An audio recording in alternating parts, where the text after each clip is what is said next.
Thanks, Austin. It's a state-ranked matchup in 3A Division I football. The Paradise Panthers are taking on the Brock Eagles, and the Eagles are coming off of a 3-game win streak, outscoring those opponents 202-3. Coach Mathis said that he rarely feels like the underdogs, but they do tonight, going against an undefeated team in the Panthers.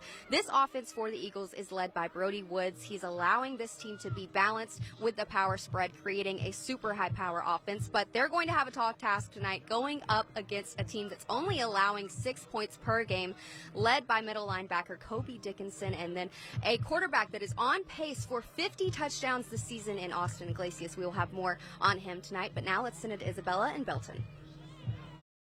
One state championship overall, back-to-back 3D1s as we welcome in our friend Abby Jones, live and in person, talking to us from this ball game. Family connections at Brock are all over. Abby, take us inside. Exactly that dynamic there for the Eagles.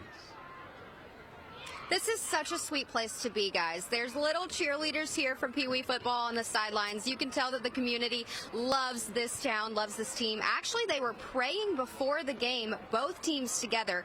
They joined holding hands, just took a moment of silence to pray and be together. I've never seen that in football, so it's really special here. But what is most special is the father and son duo here tonight. It's on both sides of the sidelines. For Brock, you've got a player and a coach. You've got the quarterback, Brody Woods, with his dad. His dad's the offensive line coach. I talked to him earlier before the game, and he said, I have never wanted to play football more than I do this year because I would give anything to be on that line and protect my son. But I try to keep it as business as usual. I do not talk about football unless he comes to me and he asks himself. But he said he always does. And his number one question to his son is, do you want me to be your dad or do you want me to be your coach tonight?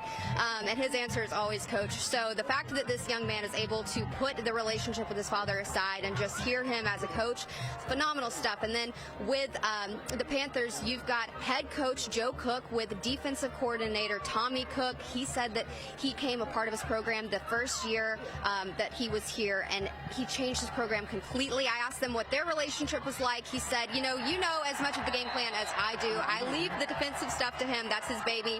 I go in and talk to him about complementary football. I never want to do anything that doesn't work for his defense, but I always try to leave that to him.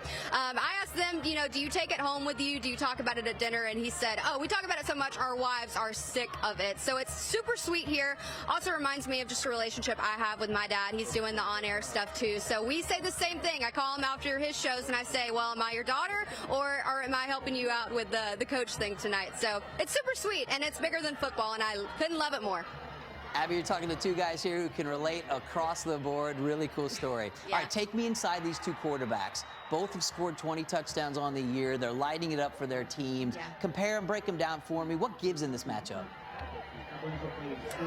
I think it's going to be a game of defense. One thing that I really want to point out that's going to be very important for the Panthers, when I was talking with Coach Cook, he said that they lost their starting center Wednesday, and they were having tryouts. So there's a junior at starting center right now for Paradise. So it's just going to really, really depend on the O-line and that quarterback protection. But I think with the quarterbacks, you have two guys that are both dynamic. I mean, Austin has over 2,000 yards and well on his way to another remarkable season. Last year, had 49 touchdowns. Brock, pretty dynamic as well. He's their leading rusher. Coach said that he ran for his life early in the season, sometimes because he had to. Now they're kind of working on him running when he wants to. You're seeing that here tonight. Both of them have elite arms. Already 3 touchdowns in this game so far. I think it's going to be a very high-scoring game tonight, but the offensive line is going to be huge. Abby, we appreciate it. We'll check back with you all night as the highlights and interviews roll in. And our Abby Jones is there, standing by with Billy Mathis. Coach, almost 40 points in the first half combined. A lot happening here tonight. You guys are scoring in 2 phases. Talk to me about how important it was for the special teams to have that punt return.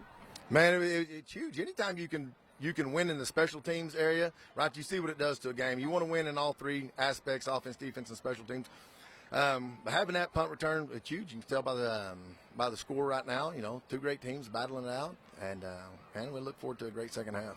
We talked about your defense never satisfied. What is going to be your message to them to keep the Panthers contained? They have the fumble out here. He picks it up, makes a great throw. We just got to tackle better on those type of things and stay in coverage.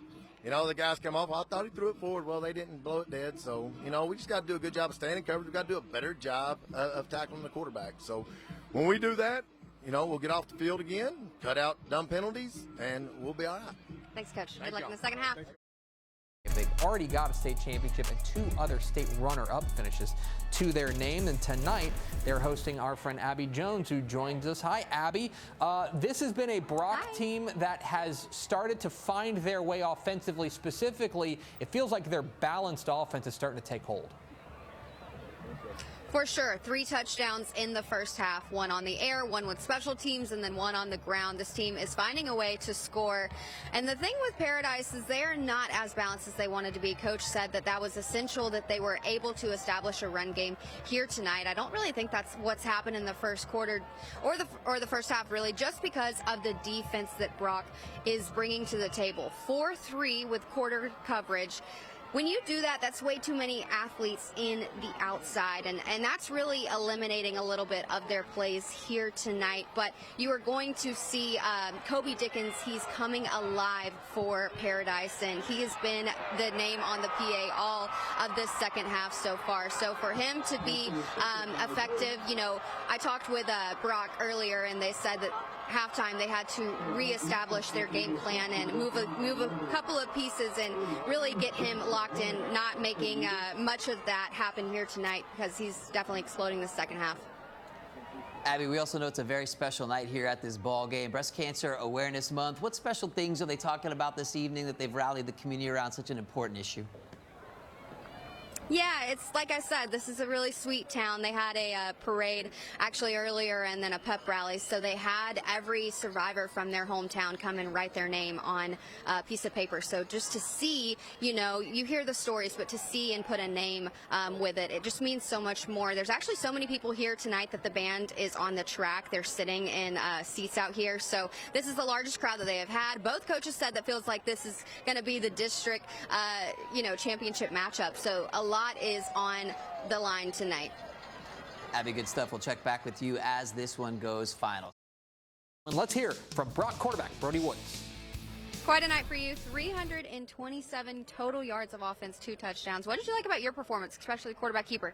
You know, just first off, you gotta give all praise to God. You know, He gives us the opportunity to come out here and play, and just, you know, He just loves us so much. And then, you know, the game plan was for us to, you know, heavy run with the quarterback. You know, that was the plan. But our receivers took care, our line took care of it. Our defense played great. You know, it was a team effort right there, and just everyone played good. 4 of your teammates in the end zone tonight. Talk to me. This game had a lot of hype around it. Talk to me about what a win means tonight and what it shows you about the team that you have looking to playoffs in 3 weeks. You know, our goal is state. So each and every week we take it day by day, and we're trying to get better to get to state. So, you know, this is a good win right there, and just, you know, we got to keep going forward. Last but not least, I know you want to get back to your coach and celebrate. How special is it to share this with your dad? Man, it's pretty special. You know, I've been around football with him my whole life, and as soon as I came out the womb, I went straight to the field house with him. So it's pretty special just to share those moments with him. Yeah, Brody, go enjoy. Go be with your team. Congratulations on the win. Abby Jones, of course, knows that as she was on hand at Eagle Stadium tonight. We welcome her in live to High School Scoreboard Live. Abby, welcome. What a game. We saw Paradise was unbeaten in this exact game a year ago, and Brock got them, and they indeed do it again tonight. Your biggest takeaway? Well, it was so funny because I was talking with Coach Mathis, and he kind of has a little bit of a Coach Prime moment, because last year he said, after the game, he said a few words, and he was saying, get ready. And that's what Paradise was wearing on their shirts. Actually, excuse me, it was get real. He said, come on, get real. And so this entire sideline for Paradise had a shirt that says get real. I told him after the game, I said, well, you got real, and it got real on the field here tonight. Paradise, was just one-dimensional. And let's take a listen to what head coach Billy Mathis and quarterback Brody Woods had to say about this win. Good. It feels really good, you know. We tried to not let the games get too big. We did that early in the season, and we let our emotions get out of control. So it was a good learning experience. Excited for what we just did right there. That's a great Paradise, great football team. Our goal is state, so each and every week we take it day by day, and we're trying to get better to get to state. So, you know, this is a good win right there, and just, you know, we got to keep going forward. They talked about keys to making it to state all the way this year and taking home the hardware. Well, I guess that Brock is just one step in the right direction this year. Abby, this was a really fantastic performance, specifically by this Brock defense, which it seems like snuffed out the Paradise game plan. Absolutely. They made Paradise one-dimensional. Like I said, guys, the only play that I saw the entire night was quarterback Austin Iglesias looking for his wide receiver, Landon Hawley. He had 2 touchdowns on the night. If it did not have anything with him to do on the outsides, he just wasn't even looking in anybody else's direction. So for Brock, this defense teamed up so nicely because running the 4-3 with quarter coverage, you have so many athletes in the field, and that's what they were able to do. Austin had amazing passes, actually. He was very precise, but it's just those cornerbacks, DBs, they were just there able to make, something out of nothing for Brock, and that really, really worked well here tonight. Abby, the playoffs start 3 weeks from this weekend, so there's 2 more regular season games left. What has Coach Mathis said about how his team has kind of flipped the script from that really rugged non-district schedule where they got the 3 losses and now they seem to be in high gear?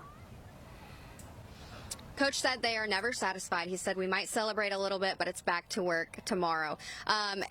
This team, they were talking about their non-district play. They said that they wanted to make it so hard that when district came into the picture that they were ready to go. I said, Coach, you are jumping in scores. Week 1, it was, 20-10. Now you're beating your opponents 60-3.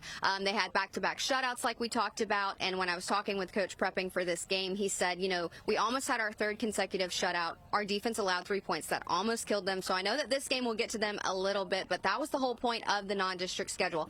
Play the toughest opponents that you can up first, so that way the way to district and the way to state is, I don't want to call it a piece of cake, but you definitely have a lighter load. It's definitely a path they know well. Thank you very much, Abby Jones, there for Brock's dismantling of Paradise, taking them out.